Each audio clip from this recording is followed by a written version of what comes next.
नमस्कार। जय हिंद दोस्तों। मेरा नाम है अंशुमन सरकार। दोस्तों, एक बेहद sensitive intelligence assessment ministry of home affairs यानी हमारा जो गृह मंत्रालय और नारकोटिक्स कंट्रोल ब्यूरो एनसीबी के जो एनुअल रिपोर्ट है 2025 का, उससे पता चला है। और इस ऑफिशियल रिपोर्ट ने पूरी सिक्योरिटी एस्टैब्लिशमेंट को अलर्ट कर दिया है। दोस्तों, पाकिस्तान का जो आईएसआई और उसके जो मदरसा ट्रेंड आतंकियों ने अपनी जो इलीगल आर्म्स और जो एसेट स्मगलिंग का पूरा रूट ही उन्होंने बदल दिया है। अब क्या हुआ है? अब ये हुआ है कि जो पंजाब और राजस्थान के जो ट्रेडिशनल लैंड फ्रंटियर्स को उन्होंने बिल्कुल अभी बाईपास कर दिया है। और अब उनका नया निशाना है हमारी जो गुजरात और महाराष्ट्र का जो बहुत ही मैसिव आपका वेस्टर्न जो कोस्ट लाइन। ये कोई आर्म स्मगलिंग नहीं हो रहा है। कराची के करीब से चलने वाली जो आपकी जो छोटी छोटी जो फिशिंग वेसल्स यानी जो हम बोलते हैं मछुआरों की जो नाव, एक बिल्कुल अभी नए तरीके से वो कैलिब्रेट की गई है। इन्हें इस तरीके से मॉडिफाइड किया गया है कि ये हमारे जो हाईटेक मेरीटाइम सर्विलेंस और जो रेडार नेटवर्क के बिल्कुल नीचे से, डिटेक्शन थ्रेशोल्ड के नीचे वो अभी चलती हैं। तो इससे अगर हम सिंपल भाषा में कहेंगे तो पाकिस्तान ने अरेबियन सी के अंदर अपना एक नया कोस्ट फ्लीट उन्होंने अभी खड़ा कर दिया है। मैं देखिए, इस वीडियो में मैं इस चीज को, इनके जो फ्लीट को मैं गोस्ट फ्लीट बोलूंगा, आप लोगों के समझने के लिए आसानी होगी। क्यों ना, होम मिनिस्ट्री ने ऐसा कोई गोस्ट फ्लीट का उन्होंने जिक्र नहीं किया है, तो आपकी सहूलियत के लिए मैं गोस्ट फ्लीट का मेंशन करूंगा हर बार। तो अब जो है सवाल यह है कि पाकिस्तान ने अचानक लैंड बॉर्डर छोड़कर समंदर का रास्ता क्यों चुना? क्या उन्हें अचानक मछलियों से प्यार हो गया है?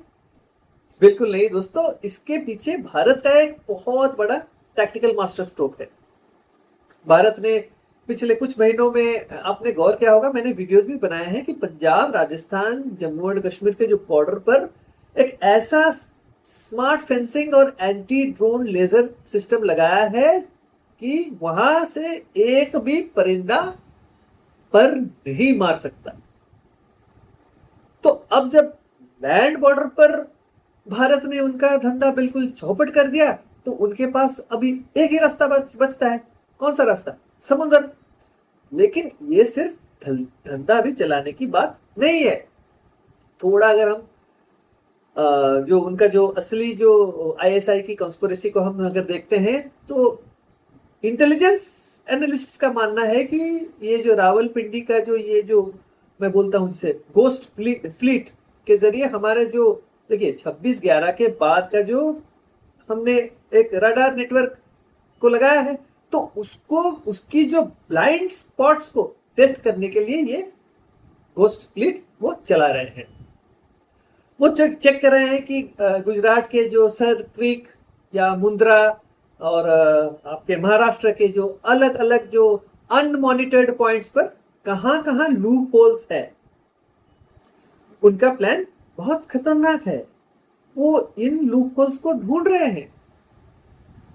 और जब भी फ्यूचर में बॉर्डर पर कोई काइनेटिक या मिलिट्री कॉन्फ्लिक्ट स्पार्क होगा, तो वो समंदर के रास्ते हमारे वेस्ट कोस्ट पर एक साथ आपका multi point asymmetric distraction create करेंगे, ताकि भारतीय जो नौसेना और आर्मी के साथ दो अलग अलग फ्रंट पर वो उलझ जाए।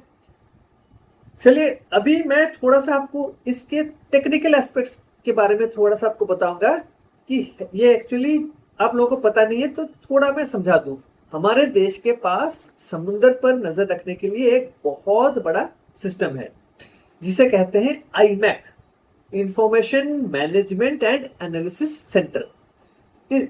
इसके अलग अलग जगह कोस्टल रडार्स लगे हैं। लेकिन इन रडार्स की एक फिजिक्स होती है कि अगर कोई बोट बिल्कुल छोटी हो, फाइबर ग्लास की बनी है, या और वो जो लहरें होते हैं समुद्र के, उसके साथ अगर चिपक कर चल रही है तो रडार के सिग्नल्स उससे टकराकर वापस नहीं आती हैं। तो इसे कहते हैं सी क्लटर।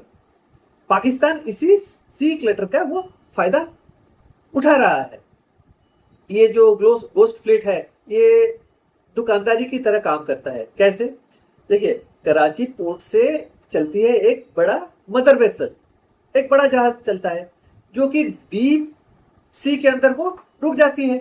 फिर क्या होता है, फिर वहां से छोटी छोटी जो देसी जो फिशिंग बोट्स, ये क्या करते हैं, ये हथियार और कंसाइनमेंट्स, नारकोटिक्स के कंसाइनमेंट को उससे उसके द्वारा शिफ्ट किया जाता है।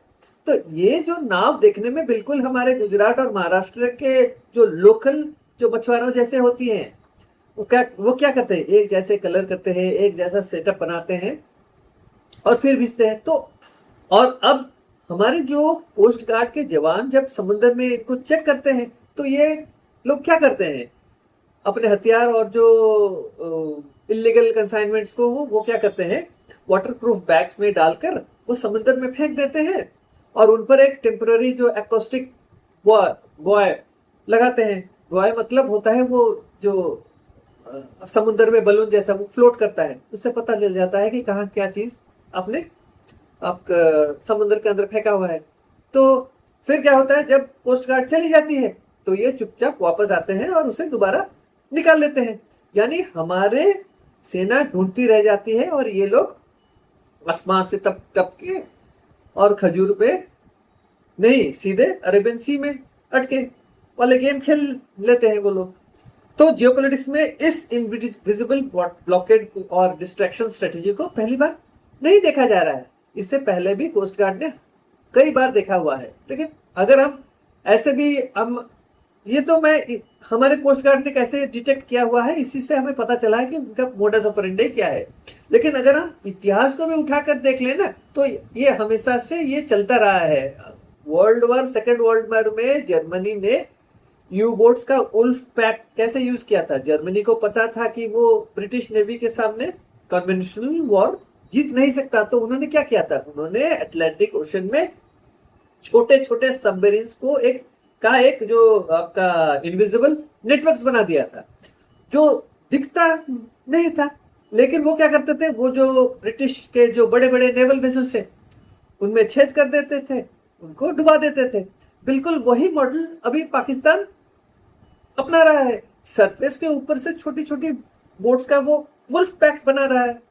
इसी तरह बांग्लादेश के जब 71 का वॉर हुआ था, उससे पहले उन्होंने क्या किया था, इसी तरह से मैरीटाइम एसेट्स को यूज करके कोस्टल बेल्ट्स पर स्लीपर सेल्स एक्टिव करने का वो प्लान बनाया था, जिसे भारत के नेवी ने जो हमारा हुआ था ऑपरेशन ट्राइडेंट, उसके जरिए कराची पोर्ट को ही उड़ाकर खत्म कर दिया था।